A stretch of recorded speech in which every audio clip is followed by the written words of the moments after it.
आज है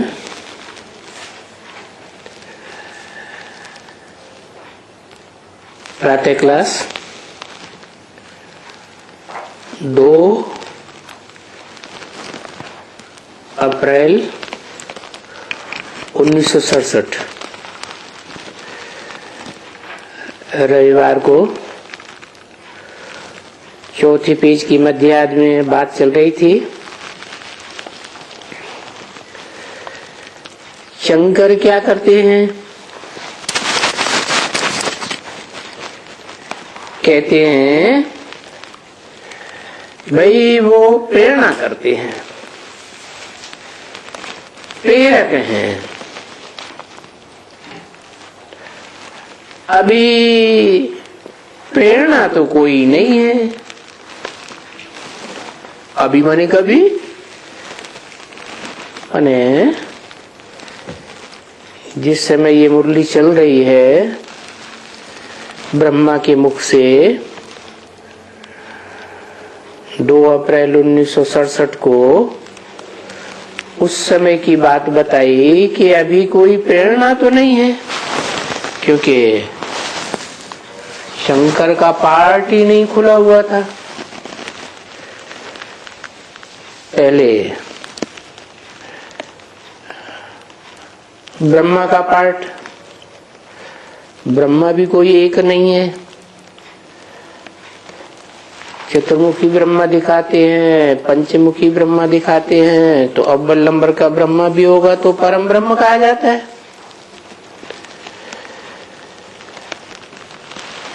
ब्रह्मा के बाद आता है, स्थापना के बाद आती है विनाश की बात, क्योंकि स्थापना का तब तक कोई महत्व नहीं होगा जब तक पुरानेपन का विनाश न हो, पुरानी दुनिया का विनाश न हो। तो शंकर द्वारा विनाश की बात आती है।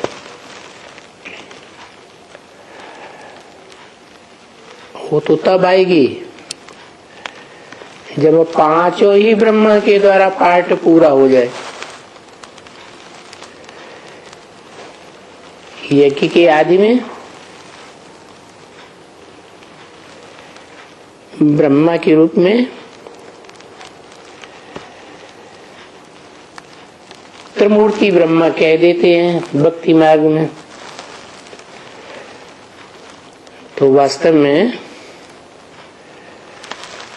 जो शिव की 3 मूर्तियां हैं वो ही 3 ब्रह्मा है।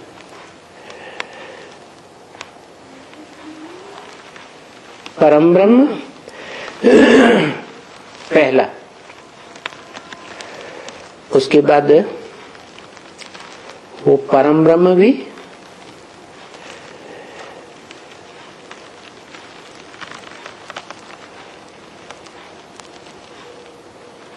एक में ही नाम पड़ता है। जैसे दादा लेखराज पुरुष तन थे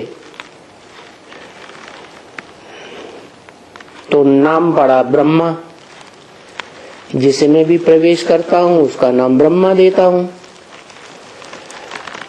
तो ब्रह्मा नाम तो दिया, परंतु ब्रह्मा के द्वारा जो ब्राह्मण पैदा होते हैं, ब्राह्मणियां पैदा होती हैं, उन ब्राह्मणियों को पुरुष तन कैसे संभालेगा? इसलिए सरस्वती को निमित्त बनाया।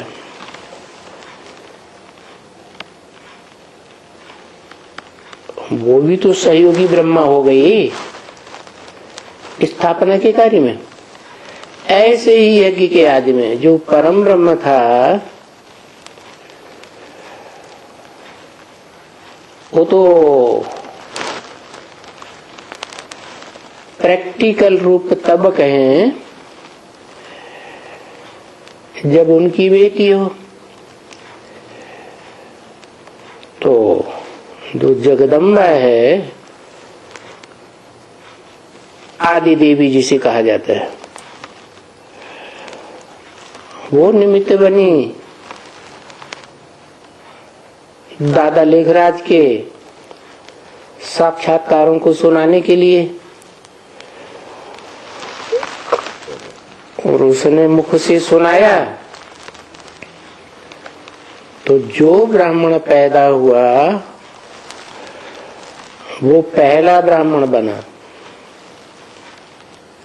कौन है? प्रजापिता, सारी मनुष्य सृष्टि का पिता। 500-700 करोड़ मनुष्य आत्माओं का पिता, बीज। तो पहला ब्राह्मण बनता है तो पहला देवता बने। उसी को कहते हैं देव देव महादेव।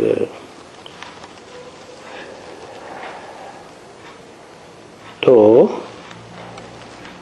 यज्ञ के आदि में स्थापना के साथ साथ विनाश ज्वाला भी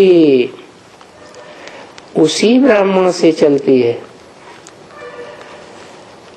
जो पहला ब्रह्मा बनता है, उसके बाद जगदम्बा भी ब्रह्मा है, ब्रह्मा का मुख। फिर जो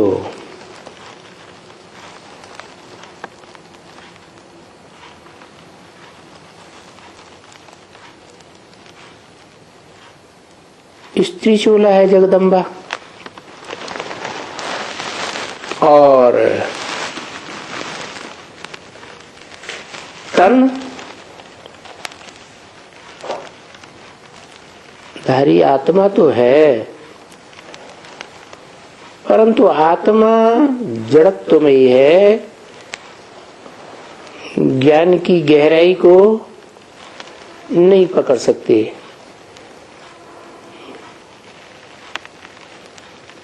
ज्ञानदाता को नहीं पकड़ सकती, क्योंकि जगदम्बा में भी दो रूप चाहिए। जैसे महालक्ष्मी में दो रूप हैं, लक्ष्मी और जगदम्बा दोनों का कॉम्बिनेशन होता है तो महालक्ष्मी कहा जाता है। ऐसे ही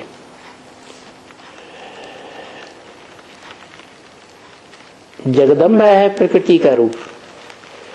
प्रकृति अर्थात 5 तत्वों का संघात, पृथ्वी जल वायु अग्नि आकाश।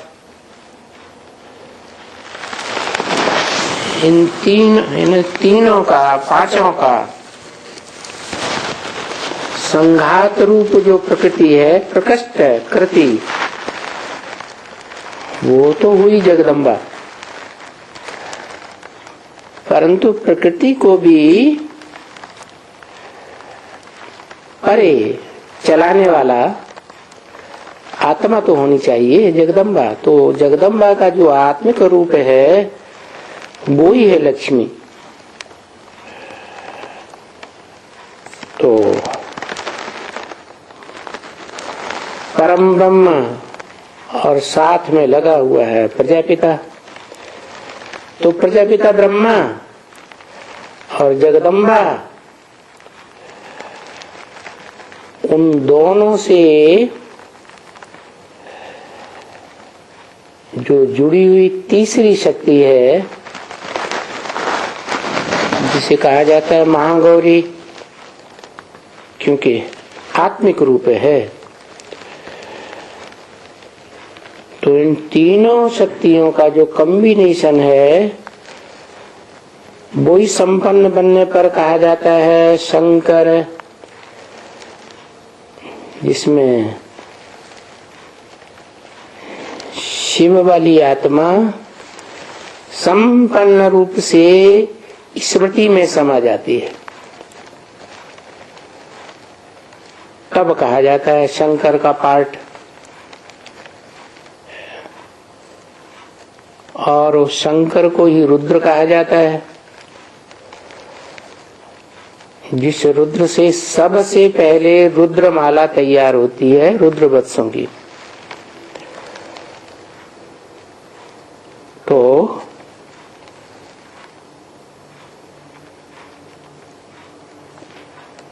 बच्ची भी चाहिए।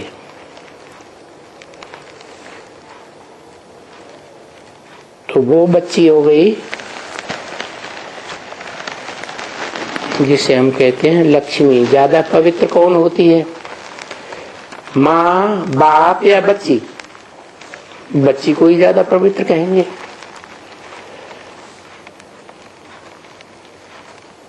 तो ये तीन शक्तियां यज्ञ के आदि में थी। एक परम ब्रह्म, दूसरा जगदम्बा के रूप में ब्रह्मा,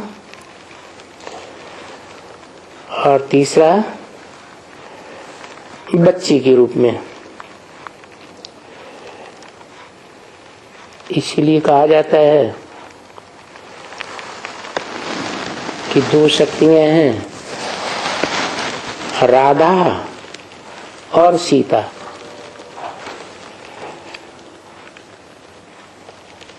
बोला भी है,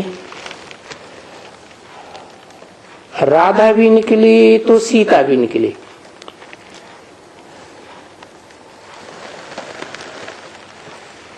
राधा का अर्थ ही पड़ता है राम को धारण जिसने किया।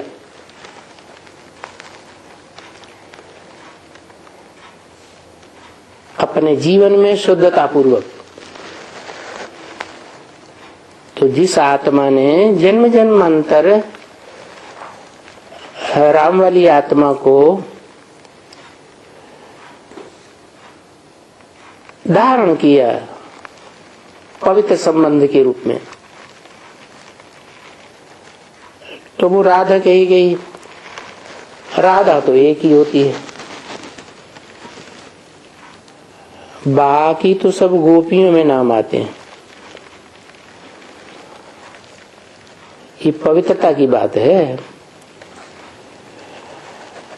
तो ये जो तीन मूर्तियां हैं, इनमें सर्वोपरि मूर्ति कौन सी? तो तीन पुरियां दिखाई जाती हैं, ब्रह्मापुरी, विष्णुपुरी, शंकरपुरी। तो यज्ञ के आदि में जब विनाश ज्वाला आरंभ हुई, स्थापना के साथ साथ, तो निमित्त बताया है ब्रह्मा और बाप, और तीसरे ब्राह्मण बच्चे।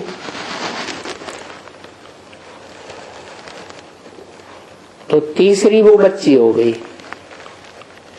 जिसका संपन्न रूप लक्ष्मी पड़ता है। जो बच्ची है वो हो गई न्यूट्रल, माता पिता के बीच में।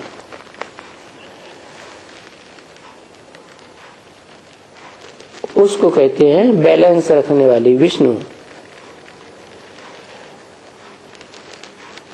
ब्रह्मा का पार्ट अलग, बड़ी माँ का है, और बाप का पार्ट स्ट्रिक्ट होता है, वो अलग। और मध्यस्थ भी चाहिए, तो विष्णु को दिखाते हैं। इन तीनों रूपों में सबसे ऊंची स्टेज दिखाई जाती है तीन सूक्ष्म पुरियों में शंकर की, जो ब्रह्मलोक से बिल्कुल नजदीक है। फिर उससे ज्यादा दूरी है विष्णु लोक की, फिर उससे भी ज्यादा दूरी है ब्रह्मा की, ब्रह्मापुरी। तो अब साबित हो जाता है कि तीनों पुरियों में रहने वाली जो तीन देवताएं हैं, उनमें पहले पहले संपन्न स्टेज किसकी बनी होगी? जरूर कहेंगे जो ऊंच है, ऊंची स्टेज में बैठा है, उसकी ही बनी होगी। तो जिसकी संपन्न स्टेज बनती है वो ही शिव कहा जाता है। शिव समान स्टेज, क्योंकि शिव का कहना है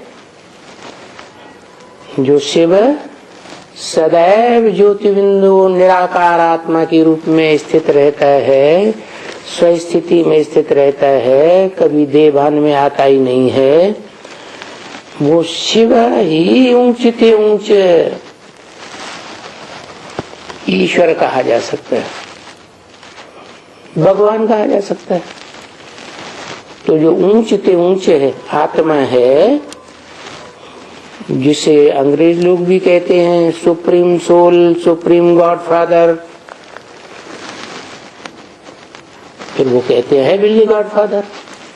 तो हेवनली गॉड फादर तो तब कहा जाएगा जब कि साकार सृष्टि में प्रवेश करे कोई मनुष्य तन में, तो मनुष्य सृष्टि के बीज में प्रवेश करता है। कब प्रवेश करता है?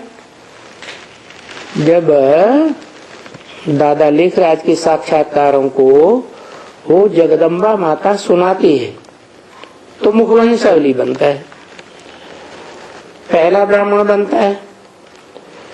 वो ही पहला ब्राह्मण जो है सबसे पहला महादेव कहा जाता है। देव देव महादेव, ब्रह्मा देव, विष्णु देव, शंकर महादेव। वो तब बनता है जब शिव की निराकारी स्टेज स्मृति स्वरूप में अपने अंदर धारण करता है।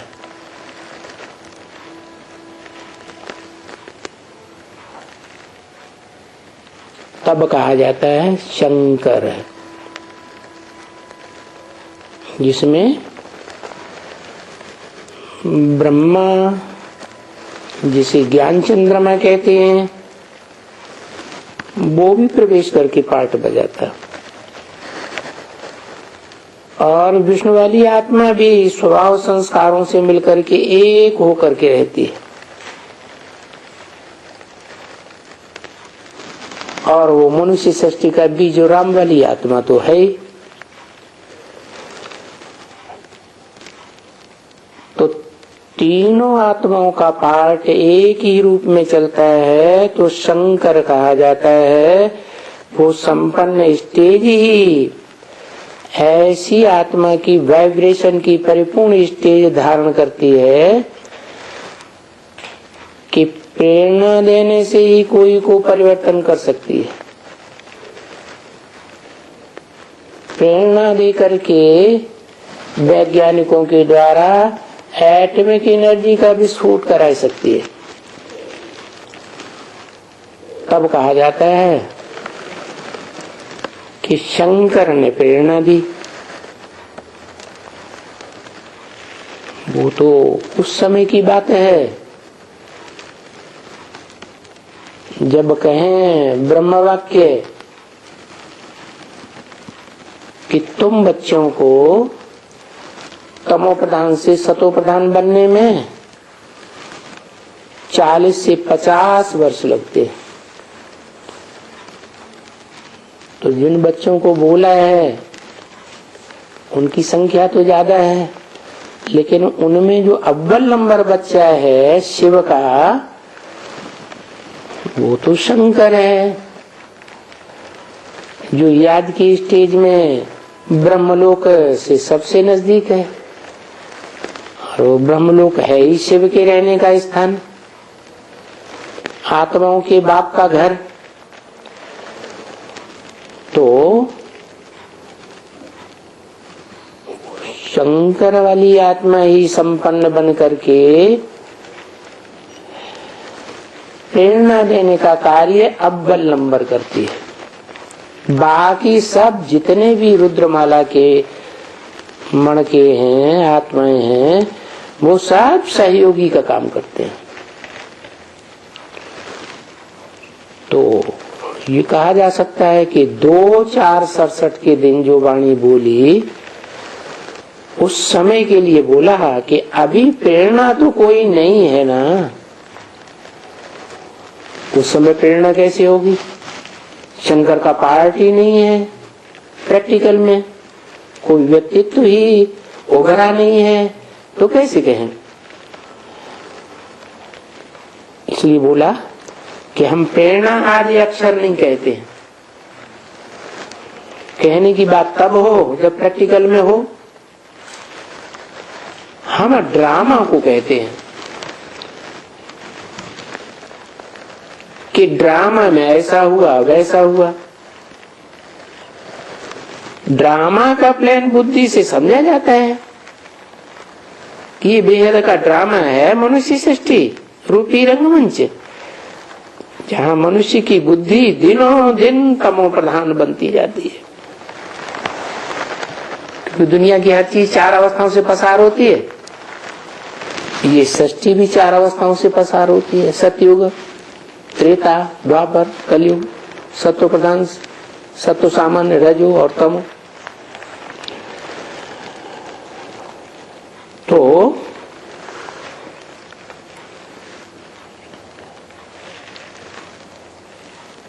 माया बड़ी तेज बनती जाती है, क्योंकि माया खड़ी होती है भगवान बाप के फ्रंट में। जैसे बाप तीखा है, माया भी बड़ी तीखी है। नाम ही माया है। माँ माने नहीं, आया माने आया। ना आई होती तो अच्छा था। कैसे आती है माया? इस मनुष्य सृष्टि रूपी रंगमंच में द्वैतवाद कर देती है पैदा।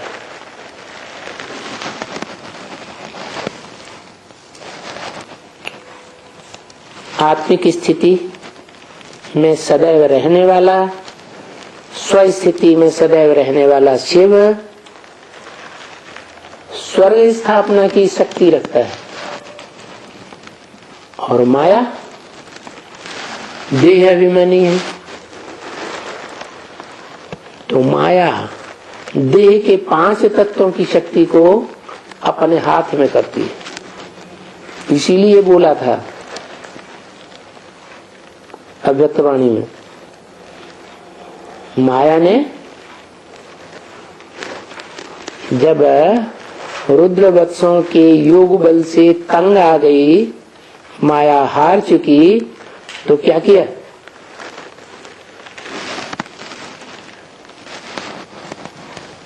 प्रकृति को अपने कंट्रोल में ले लिया, हाथ में ले लिया, चालाकी की। क्योंकि प्रकृति तो जड़त्वमयी है, बुद्धि इतनी है नहीं, तो फ्रंट में आ गई। 2 युगों के बाद, त्रेता के बाद, अंत में। तो वो एक कहानी आती है मुसलमानों में कि अल्लाह मियां ने एडम को, आदिदेव शंकर को बरगलाया। तो वो बरगलाने वाली और कोई नहीं है, वो ही जगतमयी जगदम्बा है, जो बड़ी प्रबल है। क्योंकि वो जो स्वर्ग का रचयिता प्रैक्टिकल है, जिसमें शिव प्रवेश करते हैं परमानेंट मुकर्रर रूप से, उसकी शक्ति बड़े लंबे समय तक लेती रहती है बेटी के रूप में, और फिर माया के रूप में भी। माया भी बेटी है। तो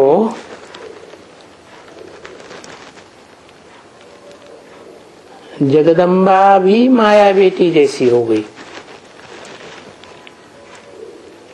क्योंकि माया के चंबे में आ जाती है। तो तेज बुद्धि होने के कारण वो डल बुद्धि प्रकृति को अपनी मुट्ठी में कर लेती है। जैसे कोई परिवार में बच्ची हो और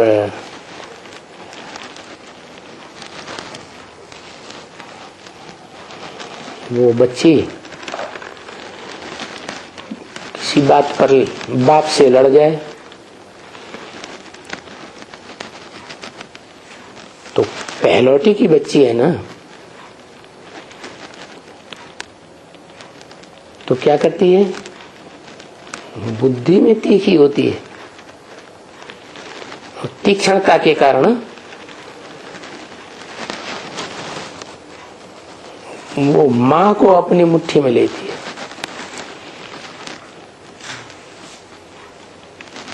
तो प्रैक्टिकल में परम पुरुष शंकर हुआ और माता हुई जगदम्बा, प्रैक्टिकल में शारीरिक रूप में उसको अपने हाथ कर लिया। अब माता के हाथ में तो सारी शक्ति आ जाती है संग के रंग की, तो बड़ी तेज होती रहती है माया। देखो माया इतनी तेज है, हमारे बच्चों को भी देह अभिमान में ला करके गटर में घुसाई देती है। क्या त्रेता के अंत में क्या किया माया ने, जब भगवान ने तो हिदायत दी कि अपवित्र नहीं होना, अपवित्र अंग जो भ्रष्ट अंग हैं उनका भोग नहीं करना, जिसको मुसलमानों ने गंदुम फल कह दिया। बहुत लंबे समय के बाद, बहुत जन्मों के बाद वो दोनों इस बात को भूल गए कि भगवान ने क्या हिदायत दी थी। तो जब भूल गए तो सबसे पहले जो ईव कही जाती है, जगदम्बा,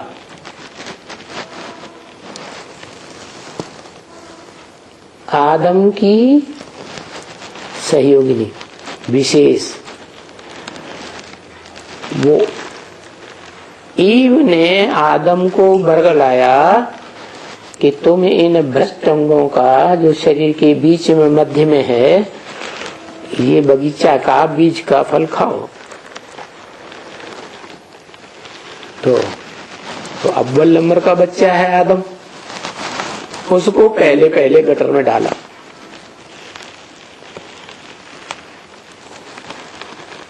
अभी बाबा कितना समझाते रहते हैं, अरे बच्ची ये देह का अभिमान छोड़ो। किसको समझाते रहते हैं? पहले पहले किसको बोला? बच्ची। कौन बच्ची पहली? आदि देवी। कौन?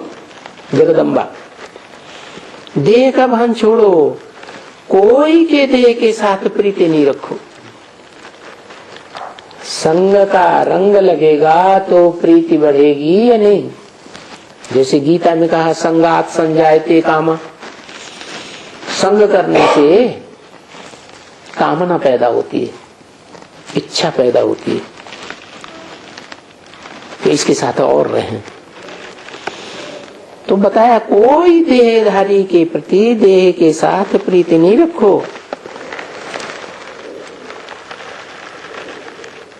किसी को देखना है तो आत्मा को देखो, देह को न देखो। जैसे स्वर्ग में देवताएं होते तो देहधारी हैं, लेकिन आत्मिक स्थिति वाले होते हैं, एक दूसरे को आत्मिक रूप में देखते हैं, देह के रूप में नहीं देखते। तो ईव ने बरगला लिया। आदम और हवा, ये दोनों की विशेष जोड़ी स्वर्ग में। हवा को ईव कहा जाता है। तो बताया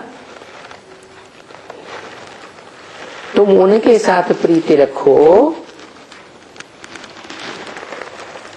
जो कभी भी देह भान में नहीं रहता। किसके साथ? उनके साथ।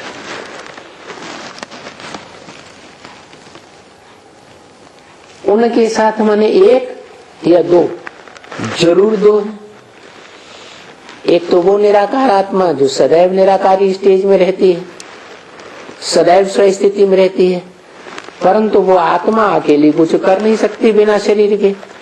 तो जब इस सृष्टि में आके शरीर धारण करती है आदम का, तो दो आत्माएं हो गई इकट्ठी।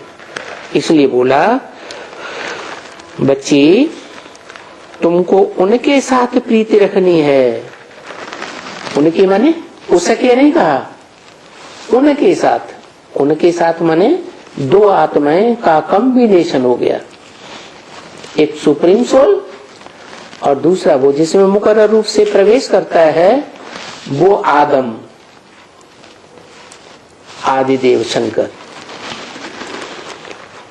उनके साथ प्रीति रखनी है और सर्विस करनी है, उनकी ईश्वरीय सेवा करनी है।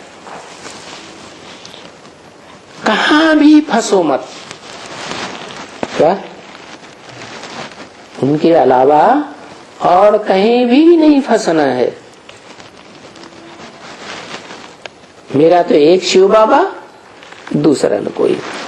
साकार और निराकार का मेल बाबा हो गया, निराकार शिव और साकार शंकर। तो कहां भी फंसो मत, वो एक ही व्यक्तित्व है, एक ही पर्सनालिटी है, जिसका स्मृति करने से तुम्हारा कल्याण होगा। और जगह बुद्धि का फंसा हुआ तो अकल्याण हो जाएगा।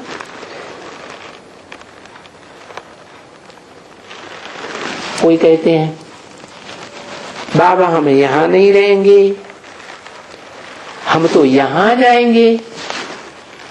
इसका मतलब यहां नहीं रहेंगे माने कहां नहीं रहेंगे? जहां बाबा है वहां नहीं रहेंगे, वहां जाएंगे। माने बुद्धि का योग वहां लगा है जहां उनका कोई मित्र बैठा है, तो वहां रहेंगे।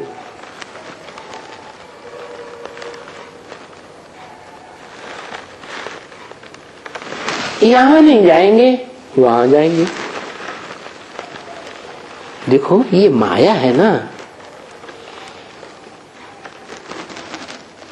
वो एक जो ऊंच से ऊंच है उसको छोड़ करके दूसरी जगह बुद्धि जाए, तो ये माया ने बुद्धि को ग्रहण कर लिया। माया भी तमो प्रधान है। अभिमानी कभी जिस समय ये वाणी चल रही है ब्रह्मा के दादा लेखराज के मुख से, उस समय बताया अभी माया तमो प्रधान है। तो देखो देह में फंसा देती है। कौन सी युग से देह में फंसाती है? द्वापर युग के आदि से। नाम ही है द्वापर युग, द्वैतवादीपुर, जहां दो धर्म होते हैं, दूसरा धर्म पिता आ जाता है।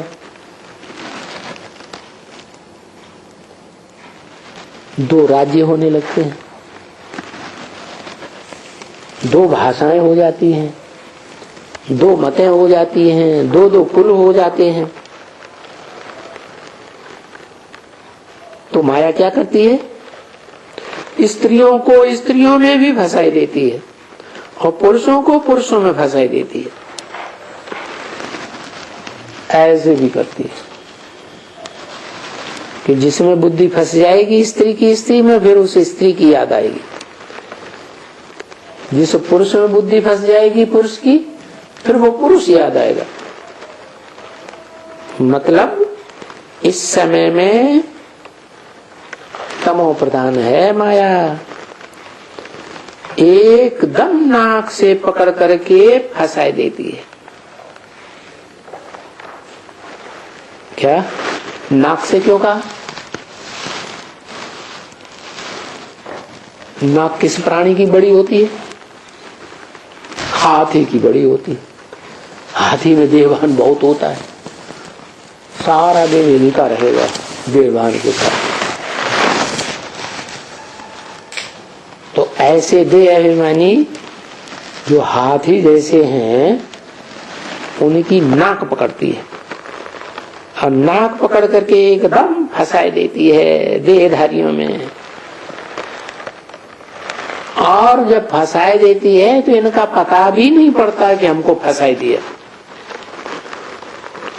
कोई को भी पता नहीं पड़ता। जब फंसने की शुरुआत होती है तो पता ही नहीं चलता।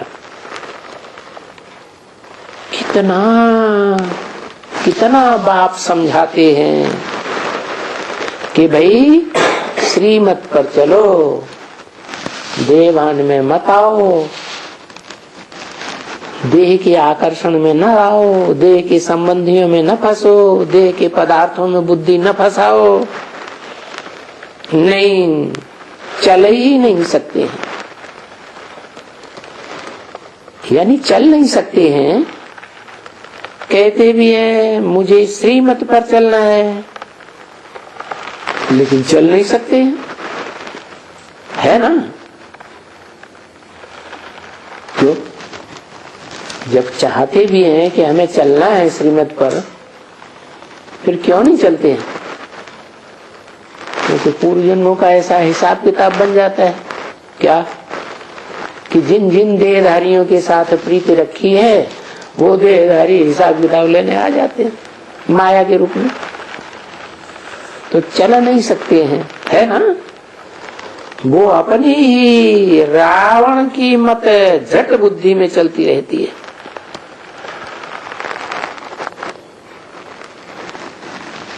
ये रावण और माया, इनकी भी प्रवृत्ति है,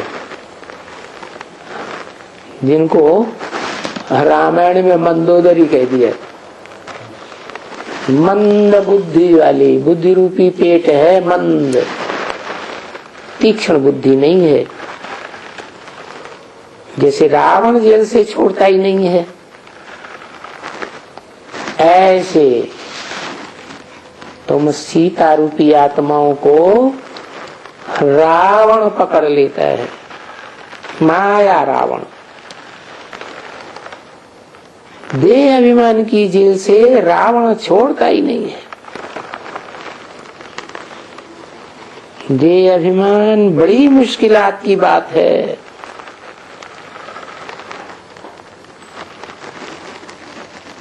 ये 5 विकारों का बाप है।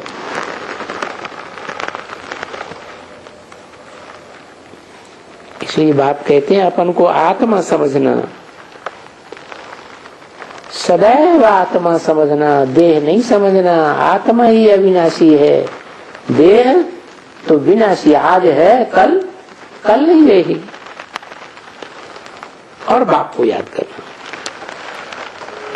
आत्मा अविनाशी, आत्मा का बाप भी अविनाशी। इस सृष्टि पर अविनाशी और विनाशी की बात होती है। परम धाम में तो विनाशी अविनाशी की बात ही नहीं, वहां तो चैतन्य आत्मा ही रहती है, सदा अविनाशी आत्माएं रहती हैं। तो उस बाप को, जो अविनाशी बाप है, इस सृष्टि रूपी रंगमंच पर उसी को याद करना है। दूसरों के साथ बुद्धि योग लगाया तो यहाँ संगम युग में शूटिंग करेंगे तो द्वापर युग में प्रैक्टिकल में हो जाएगा। ब्रॉड ड्रामा में लंबे समय तक वो पार्ट चलता रहेगा। क्या? बाप को छोड़कर औरों से बुद्धि योग लगाने का, और उसी में रहना है याद में, एक बाप दूसरा न कोई। कि अभी हम बस अभी तो हम गए बाप के घर में। क्या? ऐसे नहीं कि यहाँ जाना है वहां जाना है। अरे बाप के सन्मुख जो रहे पड़े हैं उनको बाहर जाने की बुद्धि में बात क्यों आती है? अभी देखो, बड़ी बीमारी से छूटते हैं। कौन सी बीमारी बताई? देह अभिमान की। प्रैक्टिस करानी पड़े। क्या प्रैक्टिस करनी पड़े? अपन को आत्मा समझना पड़े। निराकार आत्मा ज्योति बिंदु जो सदा काल है, अविनाशी है, इसका कभी विनाश होता ही नहीं। देह के 5 तत्वों का विनाश होता है। तो इस देह से ममत्व तोड़ना है। आधा कल्प के रोगी हैं इस देहभान के, द्वैतवादी द्वापर युग से। जब से ईव या हवा कहो या प्रकृति कहो, प्रकृष्ट कृति, जो बड़ी से बड़ी रचना है। बाप की बड़ी से बड़ी रचना कौन होती है? माता ही होती है। तो पुरुष हुआ बाप और प्रकृति हुई माता। ये 2 का खेल है इस दुनिया में। तो आधा कल्प के रोगी हैं इस देह अभिमान के। देह अभिमान आता है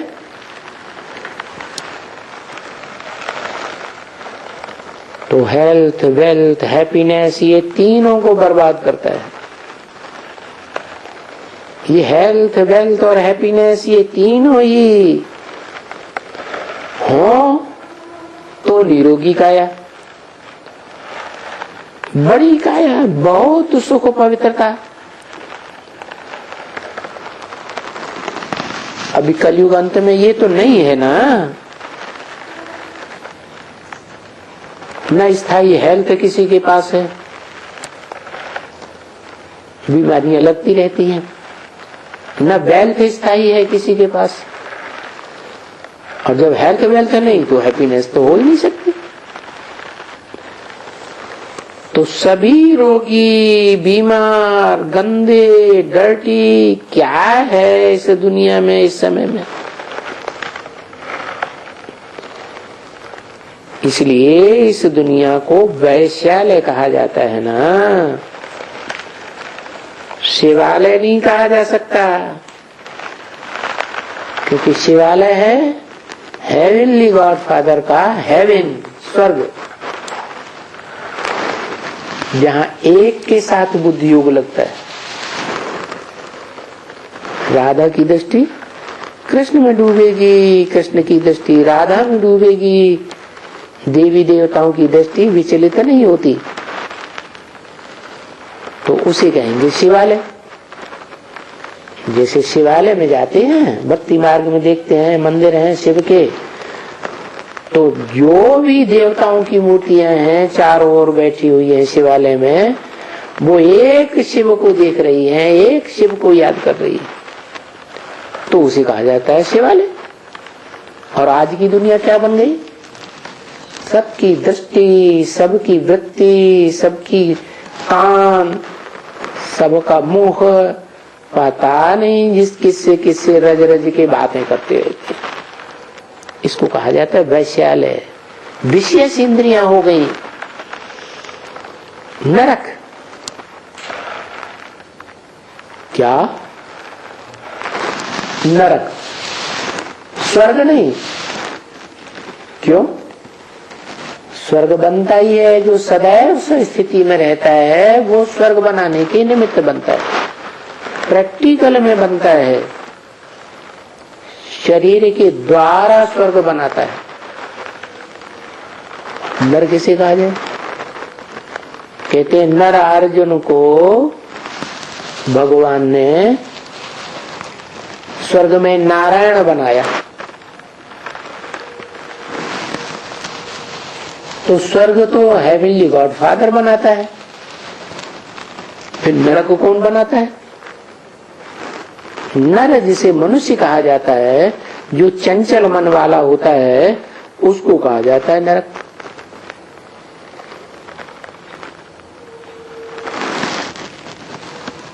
स्वर्ग के अंत में जन्नत का जब अंत आना हुआ, तो उस समय आदम की बुद्धि विचलित हो गई। आदम के अंदर चंचलता आ गई मन की, तो जिसके अंदर मन चंचल होता है, मन चलायमान होता है, उसको कहते हैं क्या? मनुष्य। तो आदि मनु जो है वो वैवस्वत कहा गया गीता में। मैं जब आता हूं तो जिसको ज्ञान देता हूं इस मनुष्य सृष्टि में, पहले पहले उसको ज्ञान सूर्य का टाइटल दे देता हूं। इस मनुष्य सृष्टि का जैसे ज्ञान सूर्य हो गया, उसका नाम दे दिया वैवस्वत, पहला मनु। तो वो हो गया मनुष्य। द्वापर युग में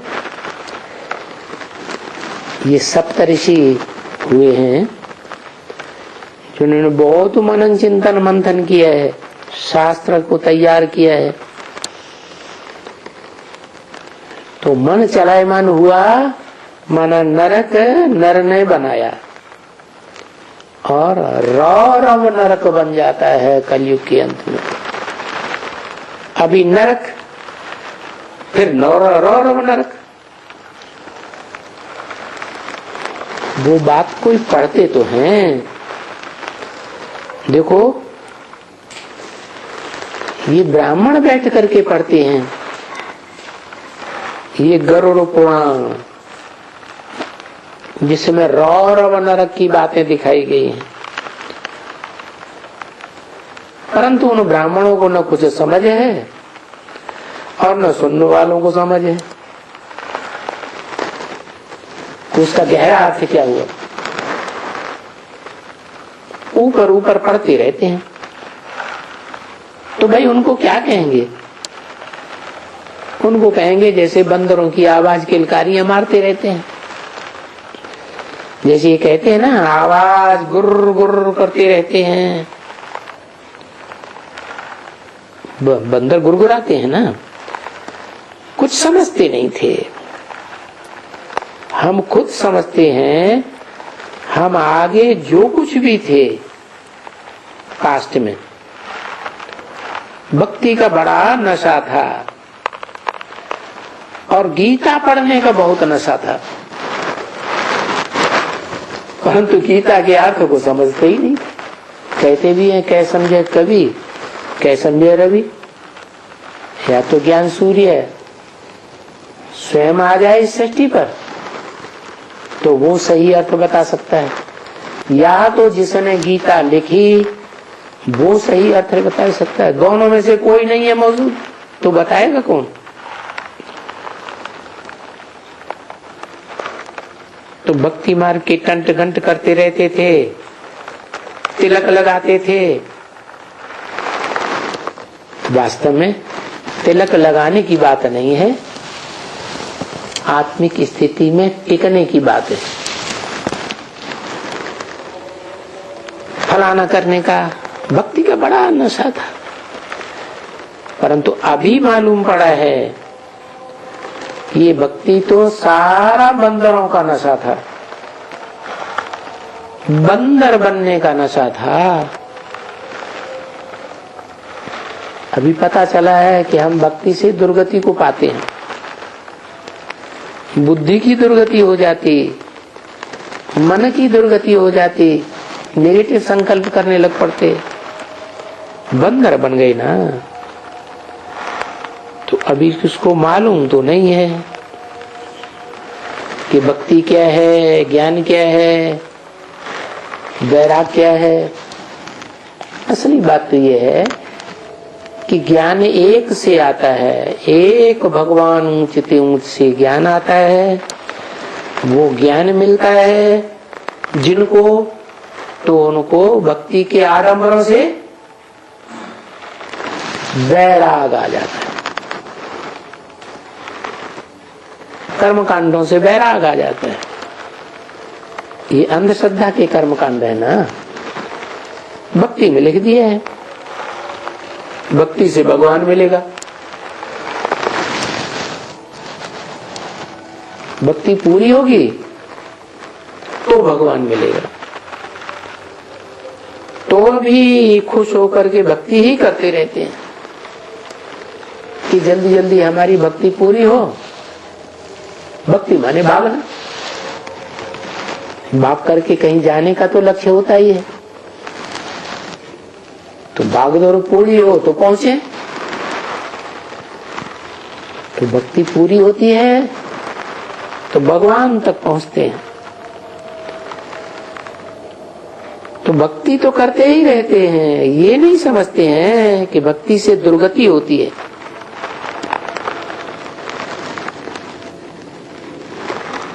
भागती रहती है बुद्धि, इधर भगवान उधर भगवान। मंदिर में जाओ, फिर किसी जन्म में गिरजाघर में जाओ, फिर किसी जन्म में सिखों के दरबार में जाओ, कहीं मस्जिद में जाओ। आत्मा जन्म लेती रहती है, पतित तमोप्रधान बनती रहती है और कहते हैं हे पतित पावना। तो क्यों कहते हैं? जब भक्ति जास्ती करते हैं तो अंधश्रद्धा में पतित होते रहते हैं। तो पतित क्यों? भगवान को क्यों याद करते हो? अरे भक्ति अच्छी है तो भक्ति ही करो ना, फिर भला भगवान को क्यों याद करते हो? जरूर है कि भक्ति से दुर्गति होती है और भगवान आकर के सदगति देते हैं। भगवान ज्ञान देते हैं तो ज्ञान से सदगति होती है, अज्ञान से दुर्गति होती है। भक्ति है अज्ञान रात और ज्ञान है दिन। भक्ति करते करते माथा टेकते टेकते, और ये क्या है, किस लिए करते हैं? 2:4:67 की वाणी का 5वां पेज। जी नहीं, हमको भगवान आकर के कुछ भक्ति का फल देगा ऐसा विश्वास है, इसलिए भक्ति करते हैं। अब क्या फल देगा वो भी विचारों को मालूम नहीं है, किसको भी नहीं मालूम है कि भगवान आकर भक्ति का क्या फल देंगे। अभी देखते हो ना भगवान कैसे फल देता है, कैसे देता है? ज्ञान देता है। भगवान के पास क्या है? भगवान जन्म मरण के चक्र में आता नहीं है, वो है ही सुप्रीम सोल। जन्म मरण के चक्र में नहीं आता है इस सृष्टि रूपी रंगमंच पर, तो त्रिकालदर्शी बन के रहता है। जो जन्म मरण के चक्र में आते हैं वो तो त्रिकालदर्शी नहीं हो सकते, तो पूर्व जन्मों की बातों को भूल जाते हैं। भगवान तो पुनर्जन्म में नहीं आता, तो तीनों कालों की बात उसकी आत्मा में सदैव रहती है। त्रिकालदर्शी है, उस एक से ही ज्ञान आता है सारी सृष्टि के आदि मध्य अंत का। वो एक ही है जो इस सृष्टि रूपी रंगमंच पर सारी हिस्ट्री ज्योग्राफी कैसे चलती है वो उसको जानता है।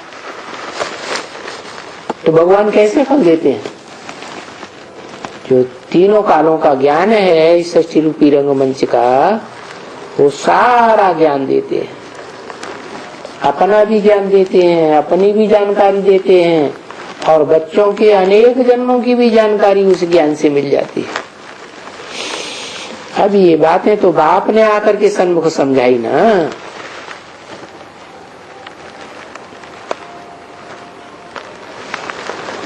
कौन से बाप ने?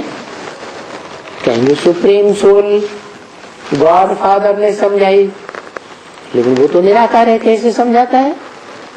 इस मनुष्य सृष्टि के उस साकार व्यक्तित्व में आकर के समझाता है जो इस मनुष्य सृष्टि का हीरो है, उसमें प्रवेश करके मुकर्रर रूप से सन्मुख आकर के सारी बातें समझाते हैं। अभी देखो गीता कितनी छोटी है, क्या बात है। कहते हैं गीता भगवान ने सुनाई। अरे भगवान ने इतनी छोटी गीता सुनाई है? छोटी सी गीता सुना करके उसे सारी सृष्टि के आदि मध्य अंत का ज्ञान आ जाएगा है? आएगा? नहीं आएगा। भगवान तो आकर के इतना विस्तार में ज्ञान सुनाते हैं जो किसी पुस्तक का लिखा हुआ ज्ञान नहीं है। पुस्तक तो लिमिटेड होती है, पुस्तक मनुष्य गुरु पढ़ते हैं और पुस्तकें पढ़ करके ज्ञान देते हैं। भगवान तो पुस्तकें पढ़ करके ज्ञान नहीं देता है, उसके अंदर तो सृष्टि के आदि मध्य अंत तीनों कालों का ज्ञान भरा हुआ है। तो ये देखो क्या कर दिया है, इतनी छोटी सी गीता बनाई दी मनुष्य गुरुओं ने और कह दिया ये भगवान ने सुनाई। अरे भगवान इतनी छोटी गीता सुनाएगा, इसका अर्थ क्या है? वास्तव में सभी शास्त्रों का सार है गीता। तो सार का रूप में वो सारे शास्त्रों का ज्ञान सुनाता है।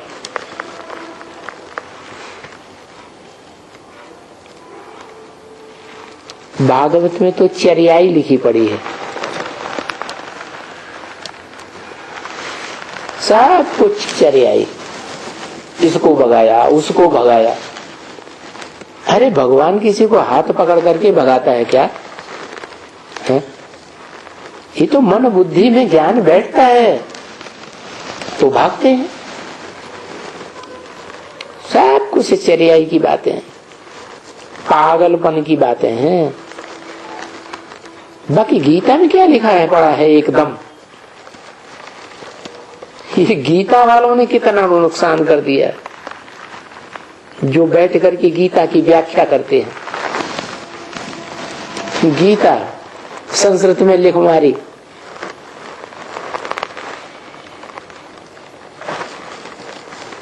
अभी गीता वालों से, अरे गीता वालों को तो पकड़ना है जल्दी, क्योंकि वो हमारे धर्म के हैं जो गीता पढ़ते हैं। कुरान को पढ़ते हैं मुसलमान, वो अपने धर्म ग्रंथ को नहीं छोड़ते।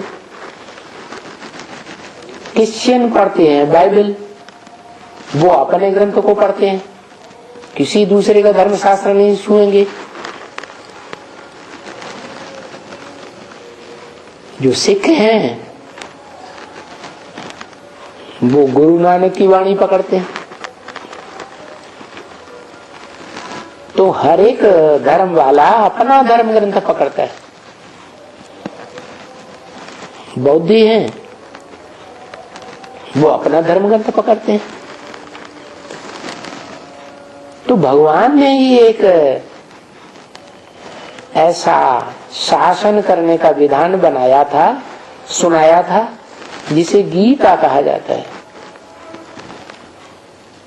वो गीता भगवान का शास्त्र है, शासन करने का विधान है। तो जो उस गीता को पढ़ते हैं वो देवी देवता सनातन धर्म के हैं, वो आत्मा है। तो गीता पढ़ते हैं जरूर हमारे धर्म के हैं। तभी बाबा इशारा देते रहते हैं, भाई जाओ, गीता का बड़ा प्रभाव हुआ है संसार में। सब धर्मों के लोग गीता को महान ग्रंथ मानते हैं। सभी धर्म वालों ने अपने अपनी भाषाओं में उसका अनुवाद करवाया हुआ है। सबसे जास्ती अनुवाद गीता का हुआ है। शांति निकेतन टैगोर की गीता,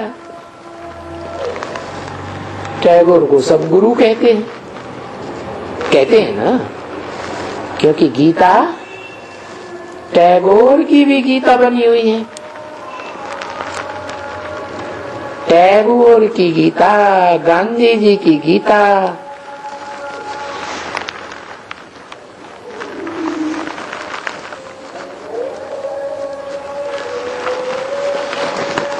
जो घर से उठते हैं ना तो गीता पाठ करना शुरू कर देते। श्लोक वही, अध्याय वही। बाकी गांधी जी को जो आया सो अर्थ किए, टैगोर को जो आया सो अर्थ किए, सो करते रहते हैं। जिसने जो समझाया उनके फॉलोअर से निकल पड़ते हैं। और तुमको समझाई दिए है गीता का अक्षर।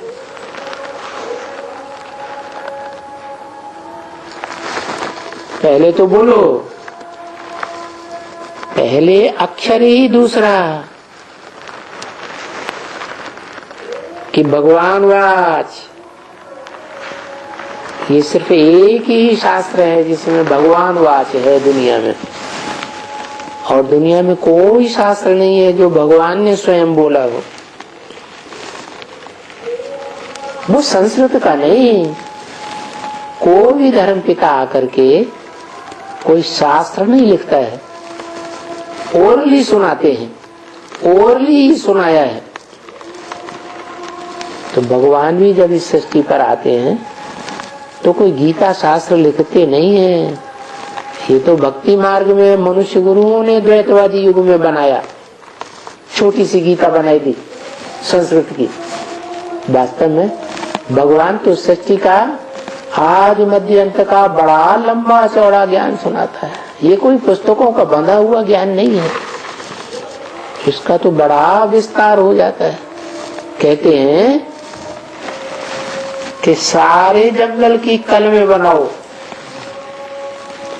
और सारे सागर की स्याही बना दो, और फिर उससे लिखते चले जाओ, लिखते चले जाओ, लिखते चले जाओ, कभी भी भगवान का ज्ञान दिया हुआ वो पूरा ही नहीं होगा। जंगल की कलमें खत्म हो जाएंगी, सागर का पानी खत्म हो जाएगा, लेकिन भगवान का दिया हुआ ज्ञान कभी खत्म नहीं होता। उसको कहते हैं अविनाशी रुद्र ज्ञान यज्ञ। ये रौद्र रूप धारण करने वाला शिव ही है। इतना विस्तार और कोई कर ही नहीं सकता, और इतना सार रूप कोई धारण कर ही नहीं सकता।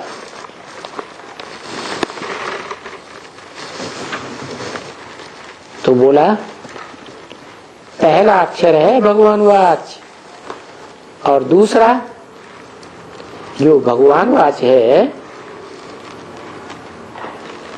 कि मैं साधुओं का भी परित्राण करने आता हूं। परित्राणाय साधुना, अर्थात साधुओं की रक्षा करता हूं। साधु किसे कहा जाता है? जो साधना करते हैं, जो देह की इंद्रियों को कंट्रोल करने की कोशिश करते हैं देहधारी, फिर भी उनकी बुद्धि में इतना ज्ञान भरा हुआ है इस कलयुग में भी कि देह की इंद्रियों को कंट्रोल करने के लिए प्रयत्न तो करते हैं। भले सभी मनुष्य मात्र भोगी हैं, फिर भी भगवान का ज्ञान बुद्धि में भरा हुआ है कि पवित्रता अच्छी चीज है। तो ऐसे साधु संत महात्माओं की मैं रक्षा करता हूं। क्या आसुरी गवर्नमेंट क्या कहती है, क्या करती है? ऐसे साधु संत महात्मा हैं, उनको लेकर के जेल में डाल देती है। पर भगवान कौन सा है जो ऐसी साधु संत महात्माओं की रक्षा करता है? पहले तो ये बात कि भगवान किसको कहा जाए है? किसको कहा जाए? अरे भगवान का परिचय चाहिए। क्या? जिसको कहा जाए धनवान, तो धनवान दुनिया में कौन है सबसे जास्ती? तो किसे कहेंगे? जिसके पास धन सबसे जास्ती हो, जिसका मुकाबला धन में कोई दुनिया में न कर सके, उसको कहेंगे दुनिया का सबसे बड़ा धनवान। तो भगवान किसे कहेंगे? स्त्री के स्वरूप को भग कहा जाता है, पुरुष के स्वरूप से भिन्न है। तो जिसके पास वो कन्याएं माताएं सबसे जास्ती सुख अनुभव करती है, उसको कहा जाता है भगवान। जैसे धनवान वैसे ही भगवान। तो बताया भगवान का परिचय चाहिए, उस संसार को परिचय मिलता है। भागवत में क्या परिचय मिलता है कि 16,000 गोपियां भाग भाग करके भगवान के पास आई। किसी मनुष्य मात्र के पास तो नहीं जा सकती है ना इतनी। ये 16,000 क्या है? जैसे मनुष्य का शरीर है, आत्मा का संसार है, उस मनुष्य शरीर में 16,000 नसें नाड़ियां हैं। आधी काला खून बहाने वाली नेगेटिव खून, और आधी लाल खून बहाने वाली पॉजिटिव। तो ये संकल्पों का खून है। जिन 16,000 आत्माओं में ये संकल्पों का खून बहता है। लेफ्टिस्ट और राइटियस, ये विराट पुरुष का रूप दिखाया गया, उसको कह दिया है भगवान का विराट रूप। तो बच्ची, तुम बच्चों को आगे कुछ मालूम था कि भगवान क्या चीज है? अब तो तुम्हें पता चल गया कि भगवान तो निराकार और साकार का मेल है। कौन से निराकार, कौन से साकार? जो दुनिया का सबसे पावरफुल निराकारी स्टेज वाला, सदा काल निराकारी स्टेज, और दूसरा जो दुनिया का सबसे जास्ती साकार शरीर धारण करने वाला है, उससे जास्ती जन्म लेने वाला कोई हो ही नहीं सकता सारी सृष्टि में। उसके शरीर का भी कभी विनाश नहीं होता।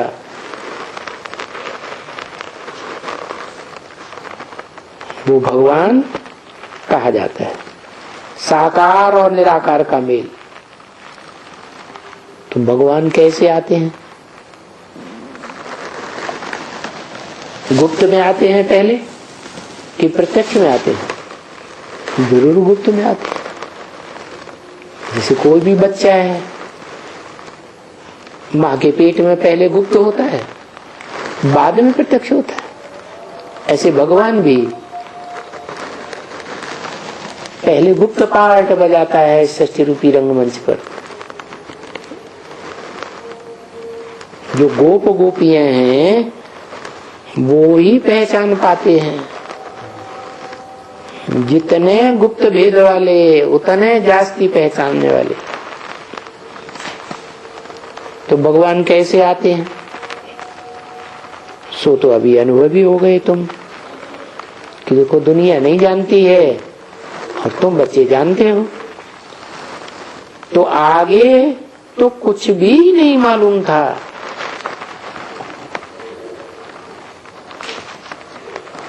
अभी तो तुम कितना ज्ञानवान बच्चे बनते जाते हो। जैसे तुमको कुछ नहीं मालूम था, इनको भी कुछ नहीं मालूम था। किनको? एक को या दो को? इनको कह करके ब्रह्मा बाबा की तरफ इशारा किया। और किसकी तरफ इशारा किया? जो अव्वल नंबर परम ब्रह्म है उसकी तरफ भी इशारा किया। कुछ भी नहीं मालूम था। इन दोनों को कह सकते हैं इस मनुष्य सृष्टि का बाप दादा। कौन बाप? राम वाली आत्मा इस मनुष्य सृष्टि का बाप, बीज, और उनका बड़ा बच्चा सतयुगी कृष्ण 16 कला संपूर्ण। ये दोनों आत्माओं का स्वभाव संस्कार का कॉम्बिनेशन जिस शरीर में होता है उसे कहते हैं शंकर। तो पहले इनको कुछ नहीं मालूम था, न ब्रह्मा को, न ब्रह्मा नामधारी को, और न शंकर नामधारी को। भले कितने भी भक्ति करते थे या कितने भी ये गुरु करते थे, लेकिन इनको कुछ भी पता नहीं था कि सच्चाई क्या है इस मनुष्य सृष्टि की, इस मनुष्य सृष्टि के बाप की, इस मनुष्य सृष्टि में पार्ट बजाने वाले पार्टधारियों की क्या सच्चाई, कुछ भी पता नहीं, पता बिल्कुल नहीं था। एकदम सारी जानकारी नदारद। तो मनुष्य कितना डरते हैं।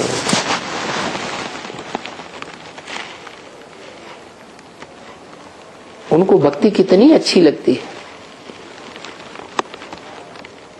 और ज्ञान से कितना 3 कोस दूर बैठते हैं। क्यों? ज्ञान तो सोजरी चीज है, भक्ति तो अंधियारे है, अंधियारे में ठोकरें खाते रहते हैं। भगवान यहाँ मिलेगा वहां मिलेगा, कहां कहां भागते रहते हैं। कोई सुनता थोड़े ही है, किसी की भी नहीं सुनते हैं। माँ बैठ करके बच्चों को समझाएगी तो भी कहेंगे ये तो बेवकूफ है।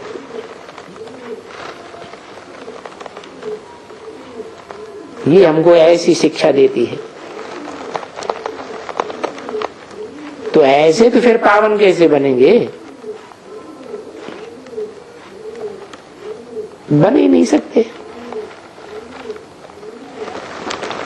ओम शांति।